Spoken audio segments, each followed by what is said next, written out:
Hello, and welcome to the South Coast Artists Index, where artists, performers, and writers, as well as curators, directors, and supporters, anyone with ties to the creative community, drops by to introduce themselves to you.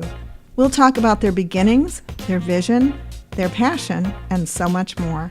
The South Coast Artists Index podcast is brought to you in part by Heavenly Spirits, who invites you to celebrate the art of life and creative communities everywhere. Hi, this is Ron Forte here with another episode of the Artist Index's In Focus podcast. And I know I say every episode that we have a very special guest. Well, we do have a very special guest for lots of reasons that you will soon find out about. But as per usual, guest, please introduce yourself and spell your name. Well, thank you very much, Ron, for having me on. I'm excited to talk to you. My name is Alyssa Botelho. I'm a filmmaker from Fairhaven, and my name is spelled Alyssa, and last name Botelho. I can see problems with both those names in your day-to-day life. Yeah, I usually do get problems. And now with the Alyssa part, because my niece is Alyssa, but she doesn't spell it anywhere near that. It looks almost like Alicia, so I guess she's always saying, no, it's Alyssa, not Alicia. And Botelho, because of the Portuguese LH, people can't wrap their heads around that at all. I know. I get a lot of like Botelho and Botelho and Yeah, there's nothing like ruining a good Portuguese name, or for that matter, a good French name too, let me tell you.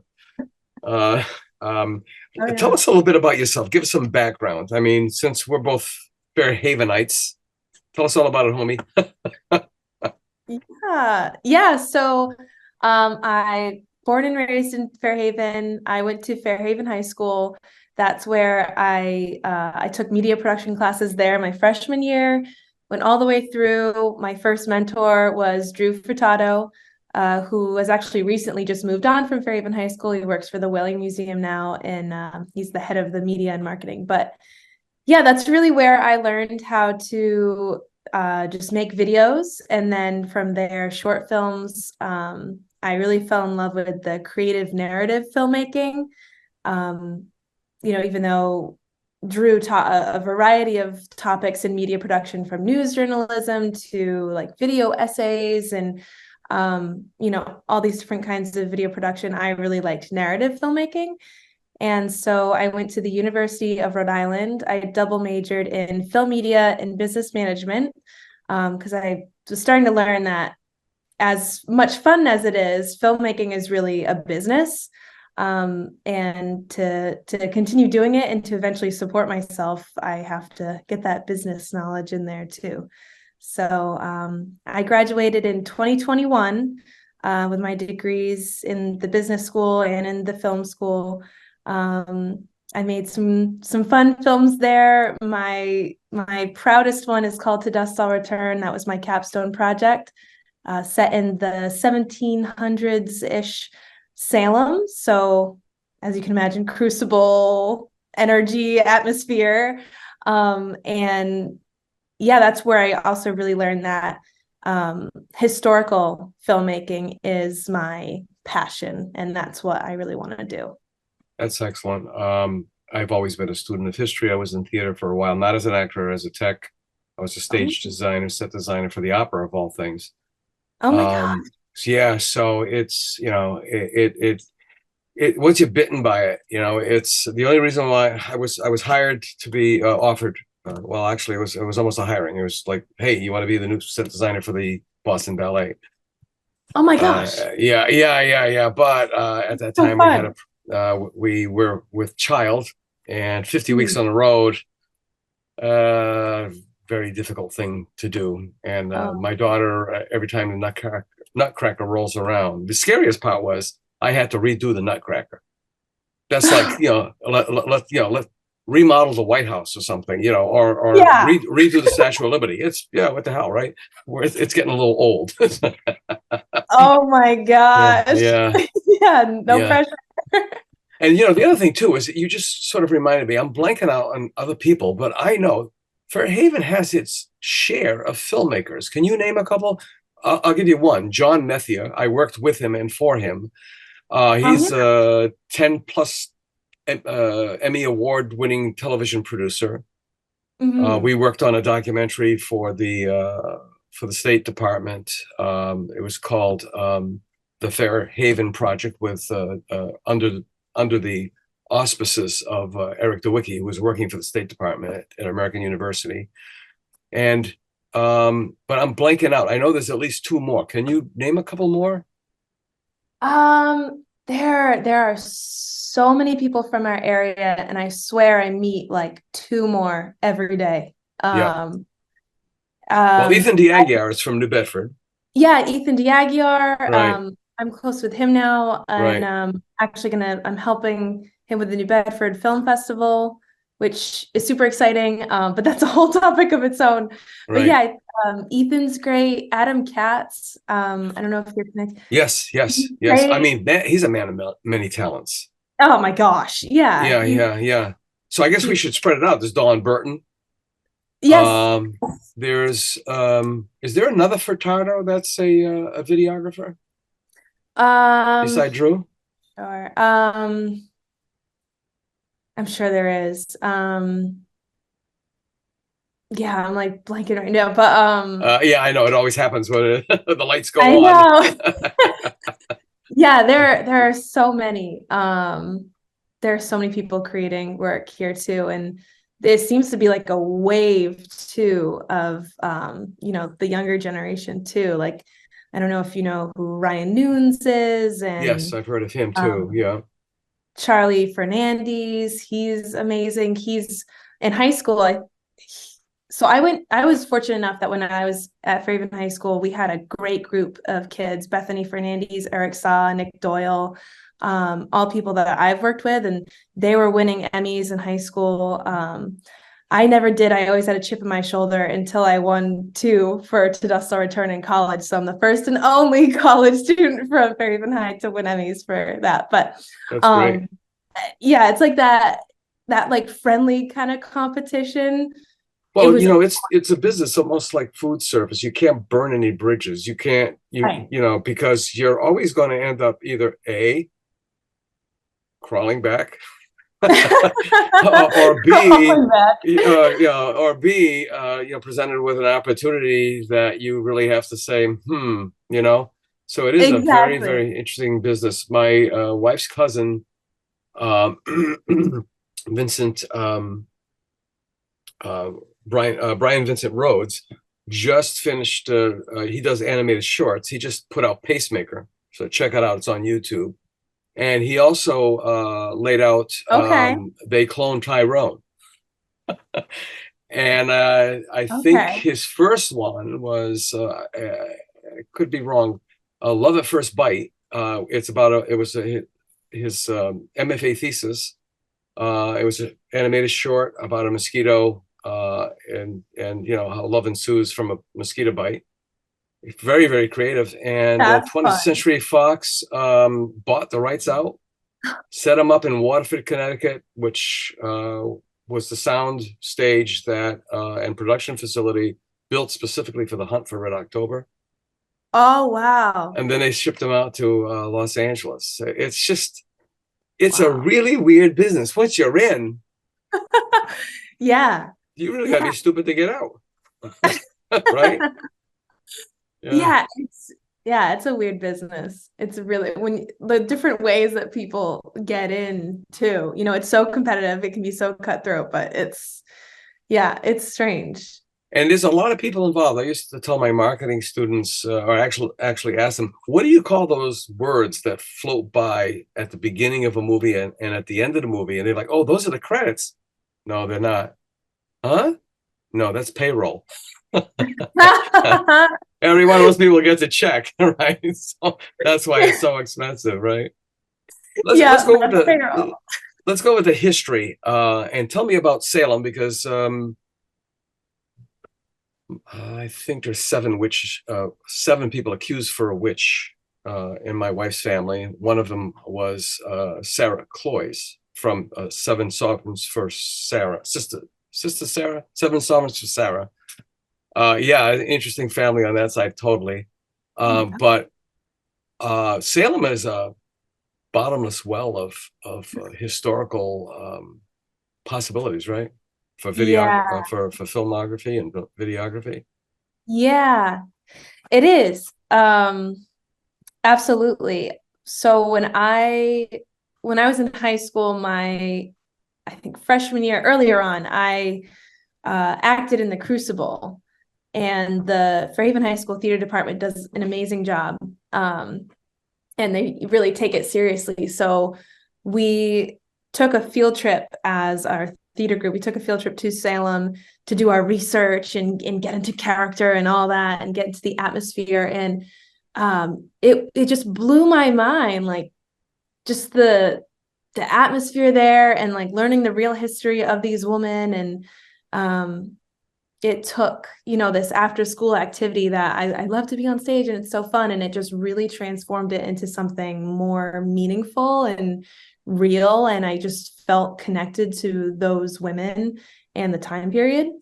And so fast forward to my senior year at the University of Rhode Island, I was thinking about, we're still COVID times. And, I'm thinking about, what do I want to do for my capstone projects, gearing up for it. And I decided, I was just so moved by that experience back in high school, The Crucible, that I wanted to go into that world a little bit more in a different way. It's not, this is the Salem witch trials. It's more of a loose, like taking the atmosphere and the feelings and the power struggle and the differences between men and women, and just kind of exploring that a little bit more. Yeah, it's an eerie feeling. My sister-in-law came down, and we went to Salem, and we're sitting at the memorial, where the stones are jutting out with all the victims' names on them, which flanked the cemetery, and sitting there, and it was a different experience, because now you're with the blood of those people. It was really interesting. Historical shorts. If I was to ask you, and we haven't even started with Sweet Freedom yet, if I was to ask you to describe your intent with your historical films, what would that one word be? I feel like Barbara Walters. If you're probably too young to know who Barbara Walters was, but anyway. No, I know Barbara Walters. Baba Wawa, yeah. Yeah. Oh my gosh. Okay. Well, the first word that comes to mind is just connection. And I feel like that's such an overused word, but I think it just comes to mind because with history, I was never a history buff. I could not have cared less about dates and wars and how many people died and the facts and figures. In high school, I did do well, but I didn't really care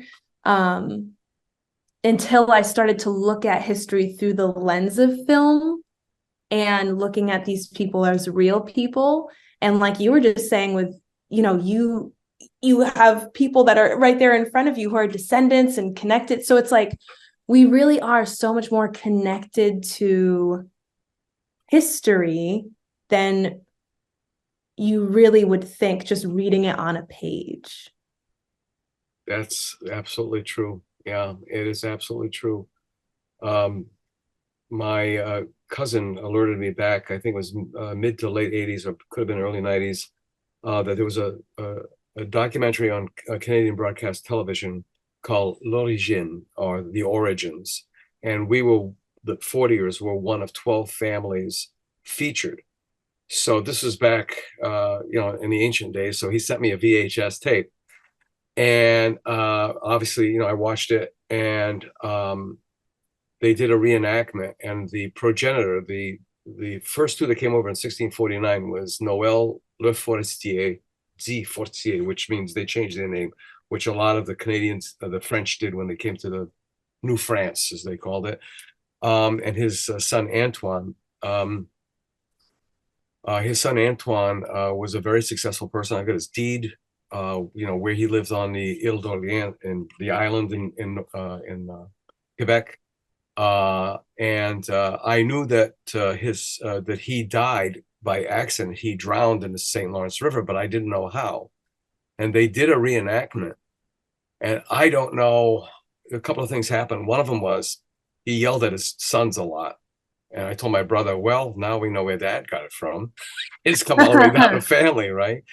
And the other thing is that they really,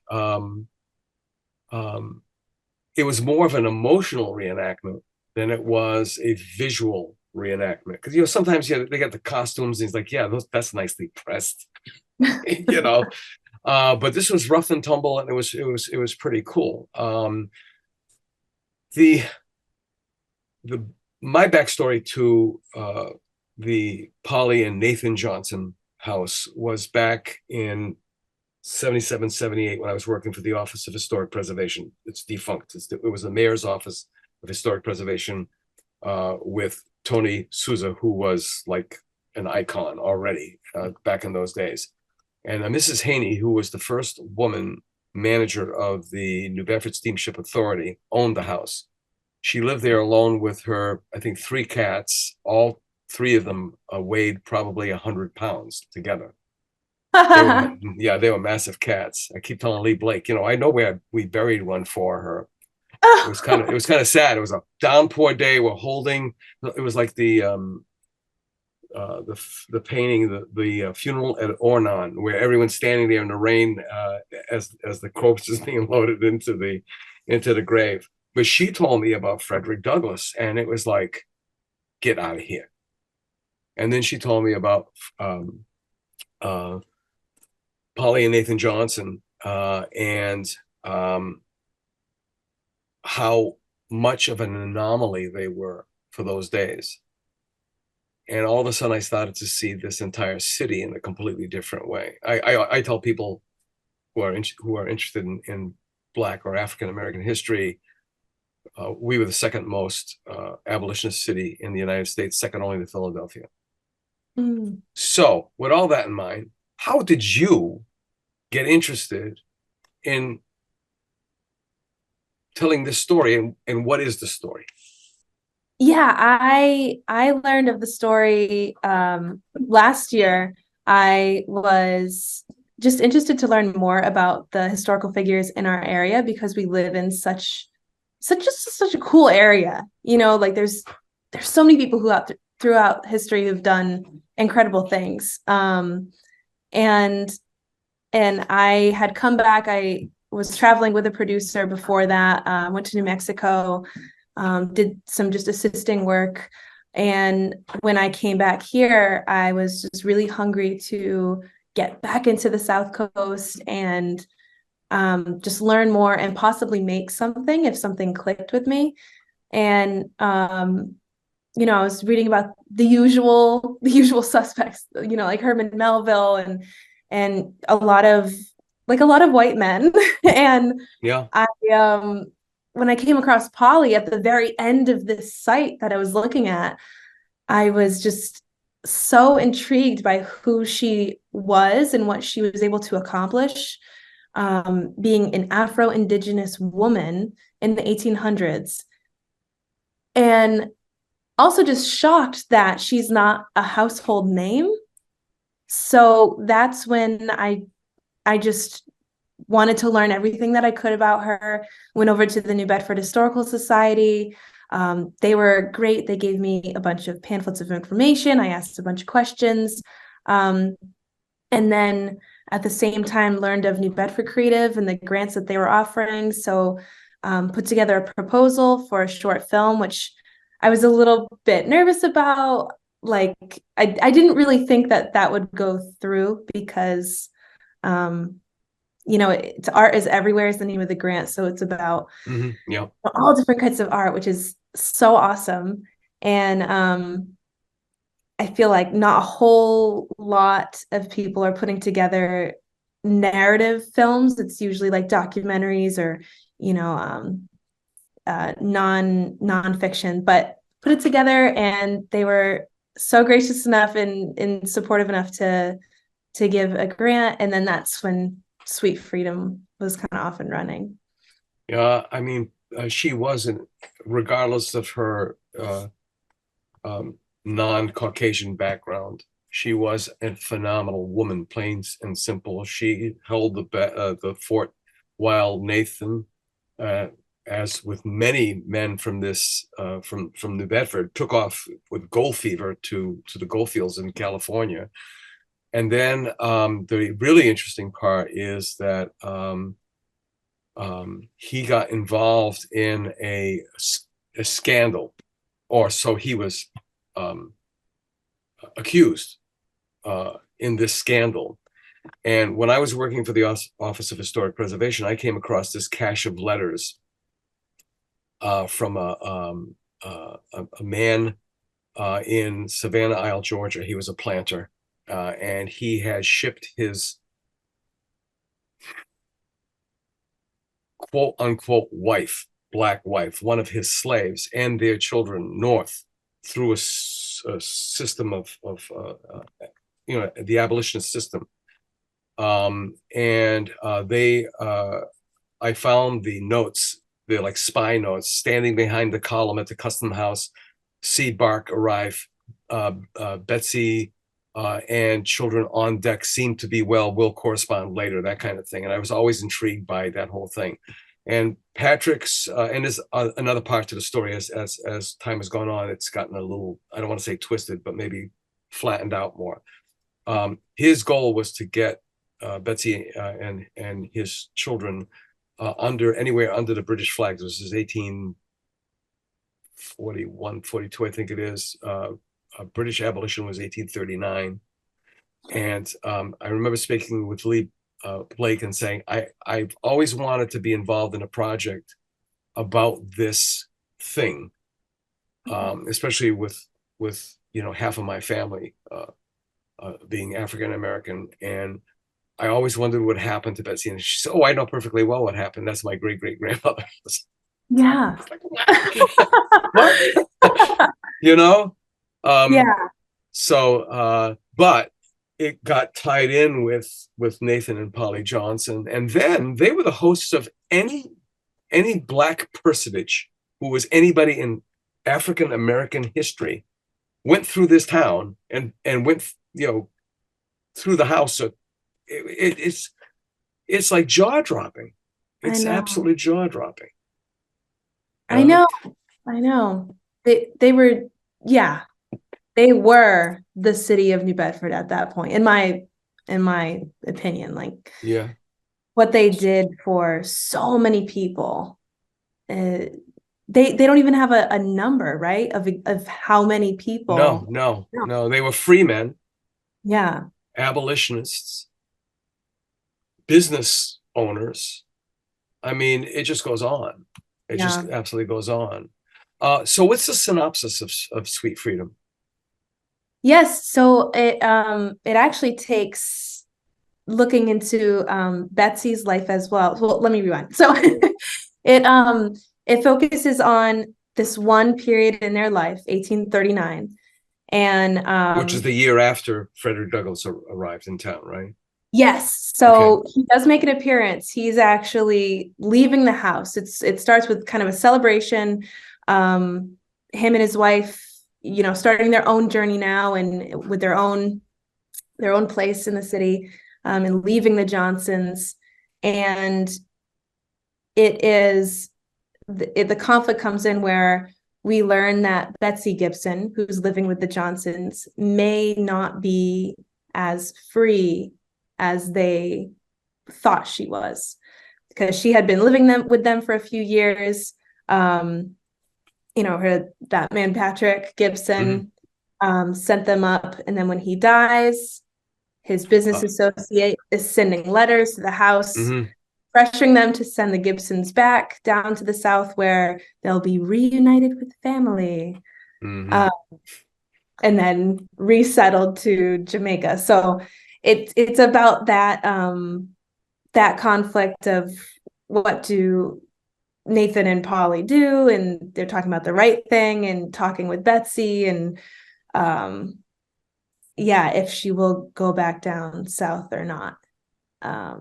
Yeah, so it's very dialogue driven and character driven, and just the weight of the situation at the time and what Absolutely. freedom really means. Yeah, absolutely amazing, isn't it? I mean, when you think of people as property, I know. when you think the DeWolfs, who were in Bristol, Rhode Island, were the penultimate largest slave dealers in the United States. These people Mm-hmm. weren't south of the Mason-Dixon line. I mean, Mm-hmm. so the contrast in this area are just so absolutely bizarre. And then, of course, you had the um, um, uh, oh my God, the Fugitive Slave Act, Mm-hmm. which caused problems in Herman Melville's family. And it goes on. And you got to work with horses and everything. Yeah. Yes. Yeah. Our first day of shooting, we worked with a total of 5 horses. Yeah. Yeah, it was insane. So part of it's all I like to say, like, all the important stuff that should be exactly historically accurate is. So we're preserving what's meant to be preserved. There is a fictional aspect to keep the story moving along and keep it engaging and feel that pressure. And that's in the form of our 2 slave hunters who are coming up from the South to New Bedford to essentially infiltrate, get information, possibly take people, which did happen at the time period. And there is at least one documented instance of someone coming into the city and essentially getting beaten their way out. But yeah, so we have a couple of slave hunters who coming up on their horses, and then we have our other horses. We had a stagecoach, or it's just a coach, but yeah, bringing along the family, and then another horse for another man riding up, and yeah, a lot of horse stuff. How long was it? How long was the shoot? The shoot Yeah. days? No, the finished product. Oh, so yes, it's in Well, I should have post-production said right length. now. Yeah. What was that? Yeah, it's in post-production right now, Okay. but estimating about 25 minutes. Yeah, so yeah, for the typical short film, it's usually around 5 to 9 minutes, and this is definitely a little bit more extended. And still there's so much to be told. And I think, and my hope is that one day it can be a feature, because Polly's life was just insane. There's just so much to tell. There were so many people here, so many people here, and it just you know Paul Cuffey, there's another one who hasn't been really paid attention to as Yes, much. And yes. when you think of the American Revolution being subsidized or financed by Paul Cuffey and the De Silva family, a family of Portuguese Jews from Truro Synagogue, these are the things that just were never put out there. It was like always glossed over, or it's kind of crazy. Yeah. So now I know you're still in post, but come on, you've already got your eye on another storyline, another project, right? Yes. Right? So we wrapped last month, and it was just such a whirlwind. And so pretty much immediately after that, I've been working on a feature screenplay, and it's taking my short film To Dust I'll Return and expanding it from 9 pages to 90. And I have a hard deadline for that. It's mid-January, because in March it's going to be developed, and I'll get critiques for it at a writer's retreat in France with some producers. So yeah, I have to get that ready. So that's what I'm working on right now. Good for you. Now all the in production social media, publicity, so on and so forth, has anything beside oohs and ahs and atta girls, has anything come of that? Because when you're out there, you're just hoping that somebody notices you're out there. right? I know. Yeah. Yeah. So I think what's been great about the paper is telling the story and the publicity is I've met a lot of people from this area who are working on really cool things. So for example, the Standard Times article connected someone who is in Marion. Her name's Anita, and she's working on a Paul Cuffey pilot. So we just met yesterday to talk about that and how it's going. And I just, every day I have at least one, usually 2 to 3 meetings with like really awesome creative people from our area. So yeah, it's been exciting to meet everyone who's just been so inspirational and working on their own projects. We really do live in an area where it's almost endless. Yeah. Don Wilkinson and I and a couple of other friends always having conversations about the history of this area. And I told him that, with my paintings, I needed to lighten up on some of my subject matter. And I was going to try to do one on the monkey fire, and I knew it was going to happen. He's like, there was no monkey fire. And I said, well, see, that's the whole thing. I'm wondering, I'll try to research it as much as I can. Unfortunately, there is no research. I mean, there's nothing to find except it was Chapman's tobacco store. But there are other crazy things that have occurred. The crazy Irishman who I think he developed the first torpedo, shot it down the street. I mean, it goes on. It goes from the bizarre to the sublime with the history of this place. I moved away for a year. I lived in Portugal, and coming back, I saw such a tremendous change. Something, and I'd seen so many promises and so many starts, and then, it just fades away, and the momentum doesn't seem to stop. So tell us about the film festival, because that in itself, it'll be another, I hate to use that term, feather in the cap of the city or the South Coast. Yeah. So the New Bedford Film Festival is really exciting. Ethan Diaguiar is really heading it, and I met with him and actually one of my producers on Sweet Freedom. Her name is Carly Byers. She's from Freetown and is an incredible producer, has worked on over, I think, like 60 projects since she graduated only a couple years ago. So she's a force, and we are joining the board, and we're just going to help make decisions, connect resources. Just essentially more networking, things like that, getting it going. And the festival itself will be in April. I think it's like a 4 or 5 day affair. And every day there'll be screenings, there'll be networking events at night. And then the last day will be an awards ceremony.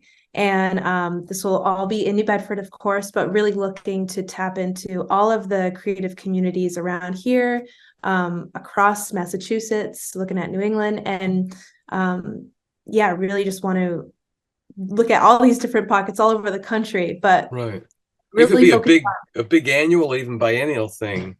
Which with all that talent around here. And I just thought of it too. I mean, we're talking about a narrative filmography, narrative work, and this obviously a bottomless resource for historical connections. But other than Down to the Sea and Ships, Moby Dick, I think the city's been the host of 3 world premieres. I'm curious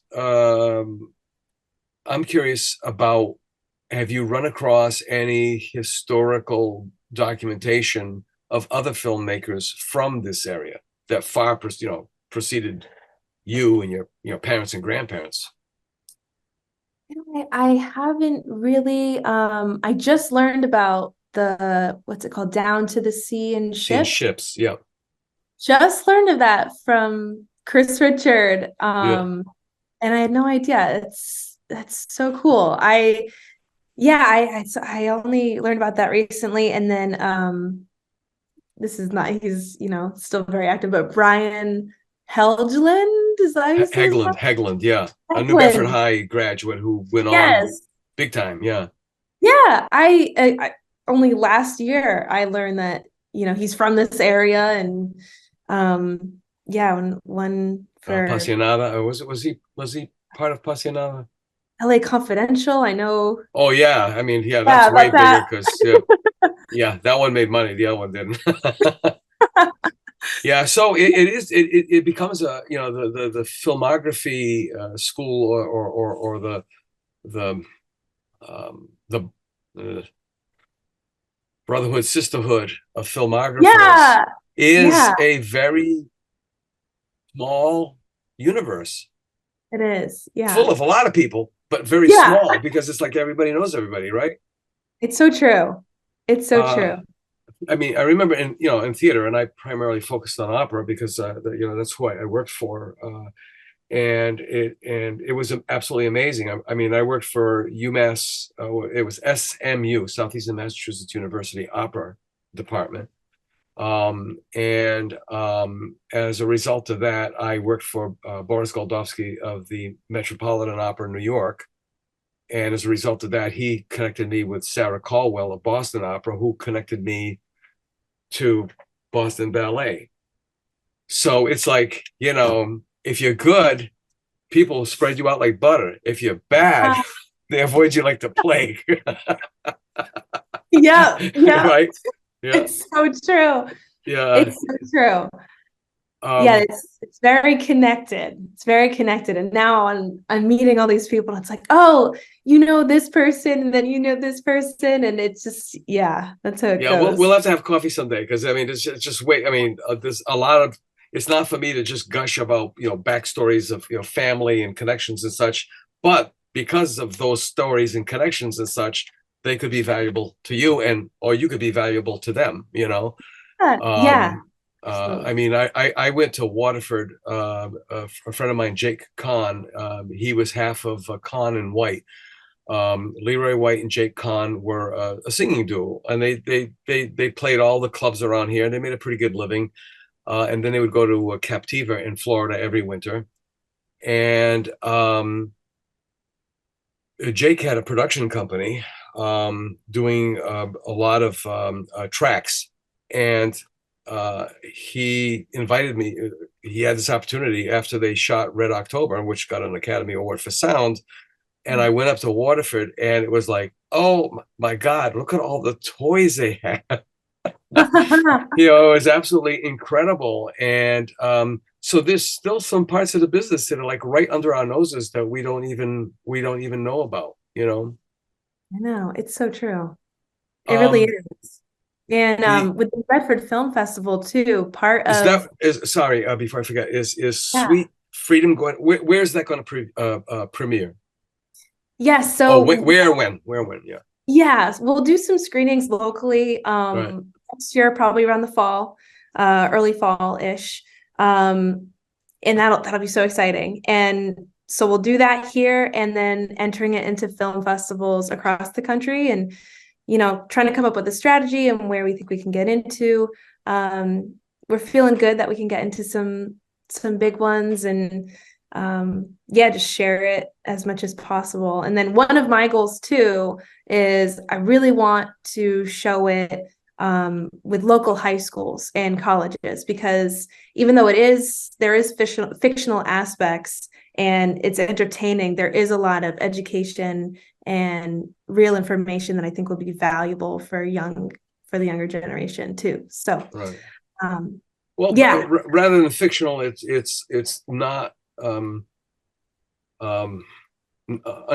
uncooperated uncooperated a fact, because you got to make these leaps of faith. I mean, you can't record somebody's life consistently. So and then with every story, there are several variations and versions of that exact same story based on where you in the room, so to speak.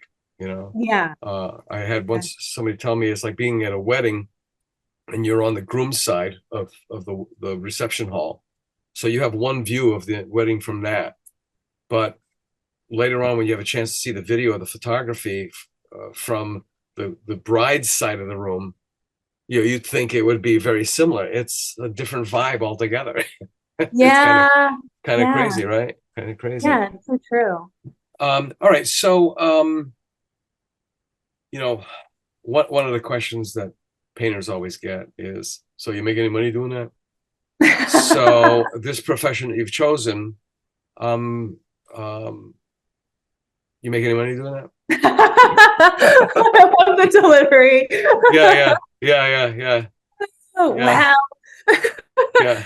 So, currently, my day job is I work for Fairhaven Cable Access. So, not what I want to do for the rest of my life, but it is Right. great because I'm still sharpening my skills. I produce videos here, and then just graphic design, things like that, just media, I'm just in Right. Yeah. the grind. Bread and butter work. Yeah. Yeah, exactly. And I also do things, marketing stuff for Bold Real Estate, just for freelance projects, things like that, but all of it media related. And then the fictional filmmaking, so Sweet Freedom, is passion projects on the side. And it's funny. So initially, I got the grant and I was like, oh, this is going to be great. Like, I can make something, put my all into it, and also kind of support myself a little bit too with the grant, as the writer and director, producer. And then the more I was working on it and scripting it, and I was like, oh, this needs to be, pretty substantial. So the budget grew and grew and grew and grew, and quickly became one of the most ambitious short films to ever hit New England. So, so essentially a lot of my own life savings went into the project to support it, and still crowdfunding. I'm partnered with a fiscal sponsor, so still looking for businesses that would like a tax write-off and also to put their lovely logo in our credits. Believe me. Yeah. So eventually I know we'll get there with the, making money off of the art, but it's not about the money. I mean, the money is up. Yeah. The money is a reward, that's for sure. It's a scorecard. So what are some of these passion projects that you have? So if you can mention them. Well, Sweet Freedom was the big one. That was my full-time job. It was like 60-hour-a-week job on top of my real job. So that was the main thing. And now that we're wrapped with that, it's just post-production, which is way more manageable. To Dust Will Return, the feature screenplay, that's my whole world right now. And then after that, it'll be writing the feature version of Sweet Freedom, so that when we do the film festival tour, it'll be ready if there are producers who are like, oh, this is great. Do you have a feature ready? And I can say, yes, here it is. Do you have enough for a teaser trailer? So that's going to be, so for the New Bedford Film Festival, that's our goal, is we'll definitely have a trailer ready for then. Currently, I'm so busy with writing the feature screenplay of To Dust. I haven't been able to cut together a Sweet Freedom trailer, but that's what we'll work on too soon. I've got a friend of mine, and someday when we do get a chance to get some coffee and I think I finally got it right. Sip and sit, which I always thought it should be sit and sip, right? It's kind of backwards. We'll have some coffee. A friend of mine, Mark Kiefer, there's a project that I'm working on with another friend, Bob Rodeski, where we're both painters, and I got this bizarre idea that I want Bob to do a psychological deep dive into Ahab's psychosis, his psyche.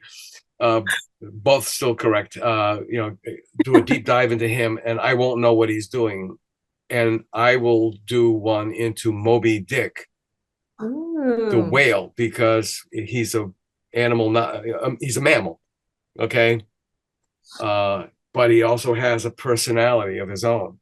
And then Mark will be the only Mark produced in one I forgot what film festival it was. It might have been in Texas. There's a big one in Texas, in Austin, I think it is, or San Antonio. South by Southwest? It's called it could be, yeah, it could be. It's called Or the Whale. Okay, yeah, yeah.